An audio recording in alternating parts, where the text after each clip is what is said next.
Au milieu du XIXe siècle, la France connaît le paroxysme d'une crise sans précédent.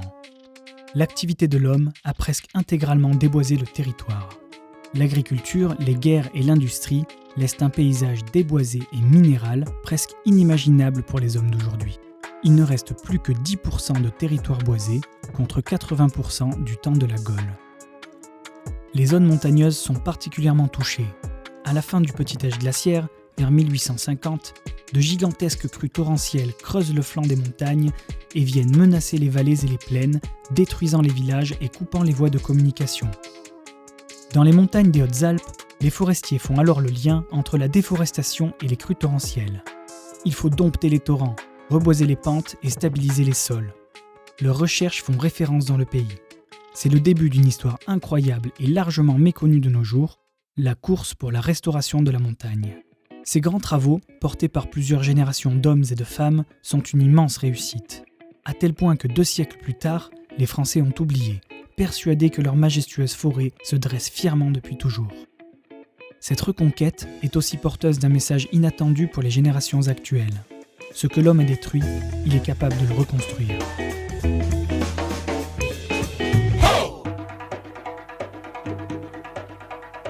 Morning,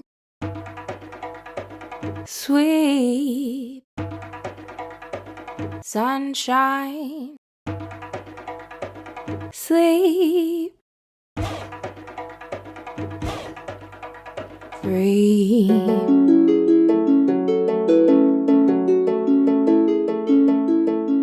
Ici, nous nous situons dans la forêt doméniale de Boscodon. En rive gauche, nous sommes dans la partie ecclésiastique, anciennement ecclésiastique, doméniale maintenant, avec la magnifique sapinière, des sapins qui sont exceptionnels au niveau taille, volume et au niveau biodiversité. Et de l'autre côté, nous sommes dans la partie RTM, reboisement du 19e siècle. La Gaule était boisée à 80%. En 1850, il ne reste plus que 10% du territoire français qui est boisé. Quand on regarde les photos qui ont été prises par nos prédécesseurs forestiers à la fin du XIXe siècle, quand on regarde Séuse, quand on regarde la Roche de Rame, quand on regarde le Vachère, qui est de l'autre côté là-bas, on n'aperçoit plus un arbre. Les arbres ont disparu. J'ai été surpris de voir des photos du RTM qui étaient encore sur des plaques de verre. Et on arrivait à reconnaître le coin grâce aux silhouettes des montagnes. Et ce déboisement est uniquement lié à l'humanité. La première, la société agro-silvo-pastorale. C'est une société qui vit en autarcie. Et la forêt était un réservoir pour cette population-là. On déboisait en bas pour pouvoir faire des champs de culture, des céréales, et on déboisait en haut pour les alpages. Deuxième facteur de déboisement, ce sont les guerres et l'armée. Les guerres et l'armée ont été un énorme facteur de déboisement. La guerre de succession d'Espagne en 1713, la Ligue d'Augsbourg en 1692, toutes les installations sont prises sur place et la forêt est victime de ce passage des armées. Troisième facteur, c'est l'industrie. Avant la révolution du charbon, tout fonctionnait au bois. Les râteliers qui circulent sur la Durance à partir de nos forêts pour aller alimenter les chantiers navals, les charpentes de tout le sud de la France. Tous les fours à chaux fonctionnaient avec du bois et consommaient énormément de bois. Le pâturage, l'agriculture et la forêt, c'est un équilibre indispensable. La déforestation des Hautes-Alpes par les Hauts-Alpins eux-mêmes, ça a été une nécessité. Pour vivre, il fallait qu'ils trouvent de la terre. En France, la prise de conscience est terrible. Il faut reboiser le pays, en particulier ces zones de montagne. La tâche est colossale. La première loi va commencer en 1860. On va empêcher les montagnards de pouvoir mettre leurs chèvres, le mouton en forêt, et on va acquérir des terrains pour pouvoir reboiser. Les populations montagnardes vont être extrêmement réticentes. L'armée interviendra, les meneurs seront mis en prison. C'est la loi de restauration et de conservation des terrains en montagne qui va être prise sous la Troisième République en 1882. Commencer le reboisement, mais aussi commencer à faire les énormes ouvrages de correction torrentielle qui sont derrière moi. Et à la fin du 19e, le sentiment des populations montagnardes aura changé par rapport aux forestiers. Et puis à la fin du 19e apparaît aussi un échange de philosophie au sein du corps forestier. Donc d'un côté, on a les forestiers dits autoritaires et de l'autre côté les forestiers dits sociaux. Donc les forestiers autoritaires avaient comme ambition de reboiser la montagne pour pouvoir protéger les intérêts économiques des basses vallées. Au même moment, il y a eu ce qu'on a appelé les forestiers sociaux, représentés surtout par Georges Fabre, le reboiseur de l'Égual. Et donc les forestiers avaient à la fois double intérêt, on protège les forêts et on permet aux populations de mieux vivre en montagne. On passe de l'élevage ovin, qui fait beaucoup de dégâts aux forêts, à l'élevage bovin, qui fait beaucoup moins de dégâts aux forêts. Le contexte de l'époque était de stabiliser des sols, des versants qui étaient fortement dégradés. Et donc, le but, c'était d'initier le plus rapidement possible une couverture végétale pérenne, en fait. Globalement, le résultat est plutôt satisfaisant. Les fameuses photos de Céuse entre la fin du 19e et maintenant sont assez significatives. Heureusement qu'à l'époque du reboisement, ils ont été beaucoup plus forts et qui est volontaire, parce que sinon on aurait toujours des montagnes complètement dénudées. Je l'ai découverte, cette histoire, quand je suis arrivée à l'ONF dans le Ventoux. Quand tu arrives, tu vois des grandes lignes de plantations de chênes qui ont 150 ans. Et les gens souvent nous disent « Ah ben l'ONF, pas fameux ce que vous avez fait. Hein. » On leur dit « Mais ces plantations, elles ont 150 ans. » Alors du coup, elles deviennent belles. J'ai vu la nature avant les reboisements et après les reboisements. Le cirque de Morgon, par exemple. Quand je suis arrivé en 1964, il n'y avait pas un arbre. Maintenant, ça se reboise partout. Et si ça continue comme ça, dans 50 ans, c'est plus un pâturage, c'est une forêt.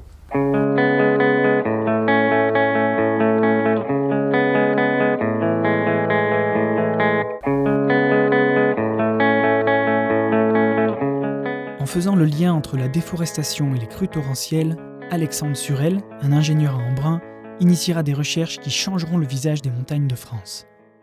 Il étudie les torrents et parvient à la conclusion qu'il faut reboiser les pentes et stabiliser les sols pour maîtriser leur crue. Commence alors une bataille sans fin pour dompter des flots puissants et instables. C'est la naissance de la correction torrentielle. Donc nous sommes ici en arrière-plan avec le torrent de Bragousse. Le torrent de Bragousse, c'est un affluent du torrent de Boscodon. Donc ici le Bragousse, de l'autre côté là-bas sous le Pouzinc, le torrent de l'Infernet, et lorsqu'ils se rencontrent tous les deux, ils forment le torrent de Boscodon, et le torrent de Boscodon va se jeter dans ce qui était la Durance avant 1961, et ce qui est maintenant le lac de Serponçon depuis 1961. Un torrent est défini comme suit par Alexandre Surel. Si la pente est supérieure à 6%, c'est un torrent. Si la pente est inférieure à 6%, ce n'est plus un torrent. Il est composé d'un bassin de réception. Celui du Bragousse est vraiment caractéristique de la constitution géologique des Alpes. Nous avons les marnes noires, nous avons ensuite les carnioles avec le gypse, et puis ensuite nous avons tout ce qui est moraine et tout ce qui est calcaire. Et donc ces matériaux sont prélevés ici, après sont transportés dans le chenal d'écoulement, et puis vont se déposer sur le cône de déjection du torrent de Boscodon. Et tous les torrents font des crues sous forme de charriage. Les matériaux sont poussés par l'eau. Et puis il y a quelques torrents exceptionnels, dont celui-ci, qui forment des crues de façon lave torrentielle. Par analogie avec les laves volcaniques, tout va à la même vitesse. L'eau est mélangée avec les matériaux. Et la densité de la lave est supérieure à 2, ce qui permet aux gros blocs de flotter.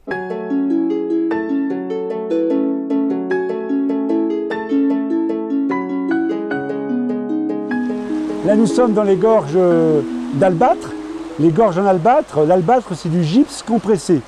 À l'amont de cette gorge en albâtre, c'est tout un immense glissement de terrain. Ces matériaux sont plus ou moins retenus par les gorges qui forment un frein. Avant les crues du 10 juin 1998, il y avait 30 à 40 mètres de matériaux ici.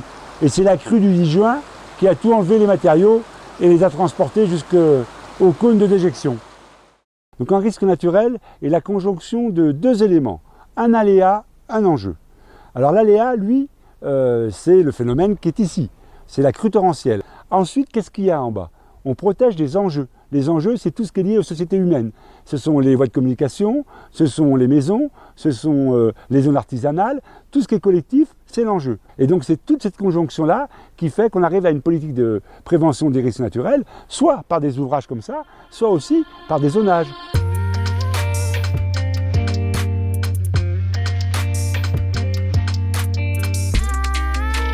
Donc nous sommes dans le torrent de Boscodon, nous sommes devant le barrage numéro 5. Il a été construit en 1892. Donc le rôle des ouvrages de correction torrentielle est double.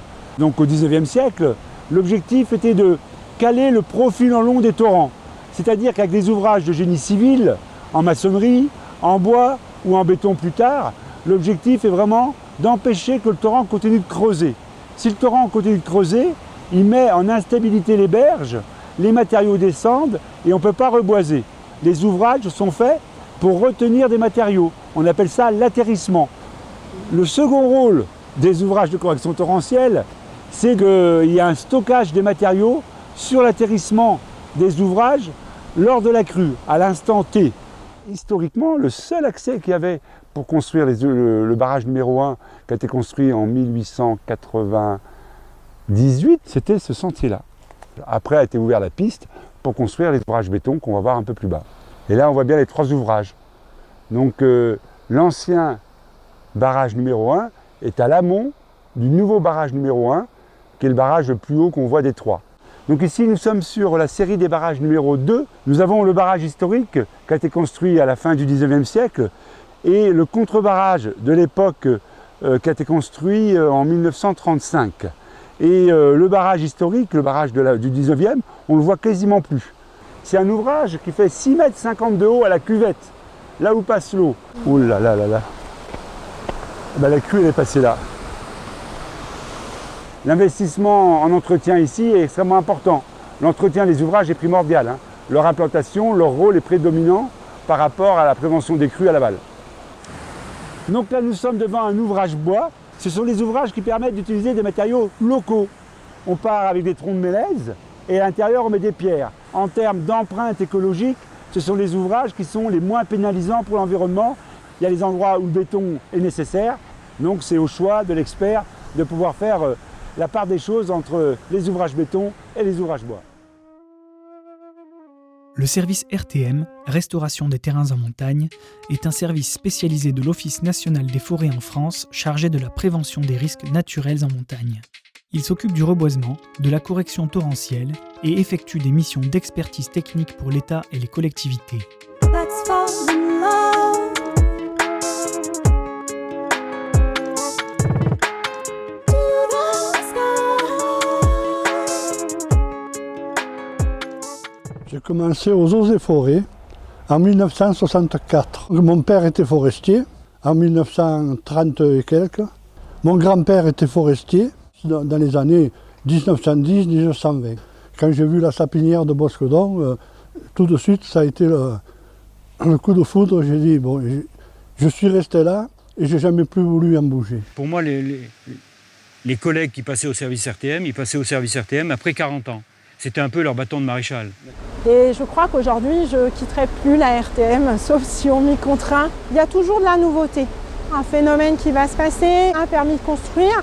On est toujours en train de se poser des questions. On travaille vraiment sur des échanges avec plusieurs métiers différents. On a un forestier, des hydrauliciens, des géologues, des géomaticiens. On ne peut pas, dans notre métier, arrivant et en disant on est sachant. La connaissance du territoire qu'on a, parce qu'on y est tous les jours, parce qu'on s'occupe des ouvrages, parce qu'on suit ce qui se passe au niveau des torrents, même quand ce n'est pas des torrents domaniaux, fait que quand il y a un événement, on est là et on peut épauler les services de secours, les pompiers, les collectivités pour savoir ce qu'il faut faire. Quand on se promène dans des forêts d'origine RTM, on a parfois l'impression d'être dans une forêt qui a toujours existé. Effectivement, c'est bien évidemment pas le cas. La gestion sensu stricto de ces forêts de reconstitution RTM n'a été engagée, on va dire, qu'après la Seconde Guerre mondiale en fait. Ce qui restait à faire, parce que c'était l'équipement de génie civil des torrents. Dans l'espace de la haute montagne, il n'y avait pas d'autres intervenants de l'État que les forestiers. On allait réparer des ouvrages, les premiers ouvrages des ouvrages qui étaient très anciens du 19e. Le lac d'Arsine, c'est un lac d'altitude à 2008 sur la commune de Villard-d'Arène. Voyant qu'il montait, les glaciologues nous ont avertis.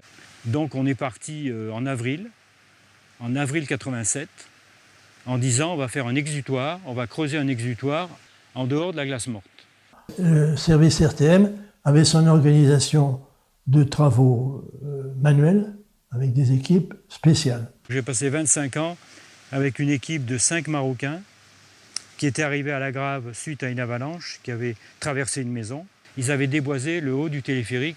Et là, vraiment, j'ai découvert des gens près de la nature. Plaines et montagnes sont solidaires quant au régime des eaux. La torrentialité est liée au déboisement, la reforestation en est le remède.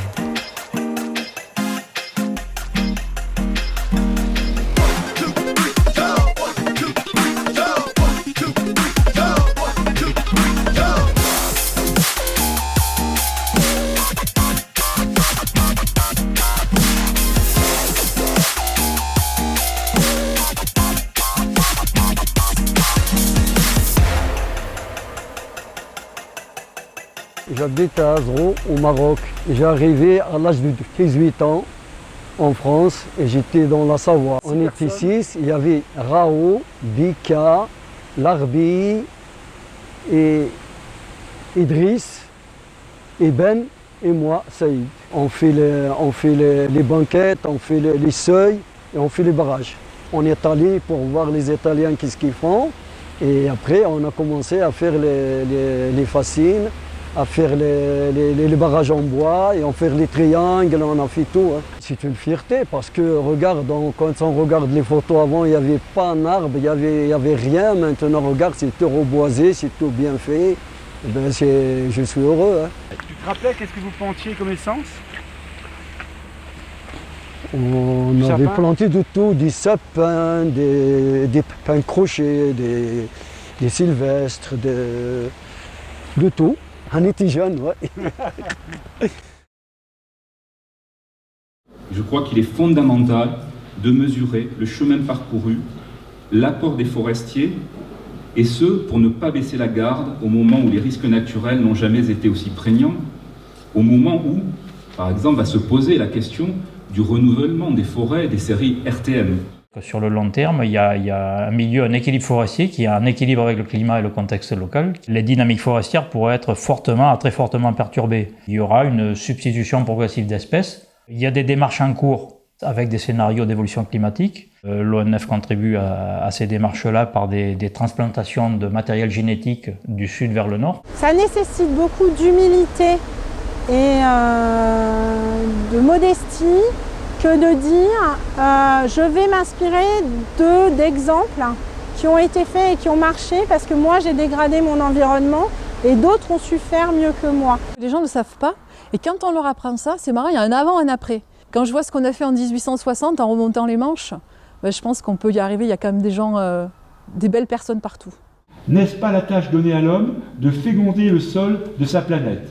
Et puisqu'il se glorifie d'en être le roi, serait-ce pour la désoler comme un conquérant malfaisant et pour ne laisser derrière lui, partout où il a traîné sa civilisation, que des ruines et de lugubres déserts?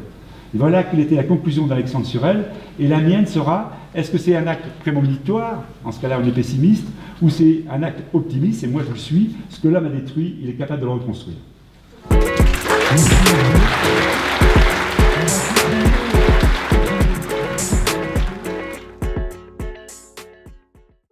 Le long des chemins, nous avons traversé des torrents, des rivières, grimpé en haut des cols, pénétré les forêts et les alpages, séjourné dans des lieux pleins d'histoire.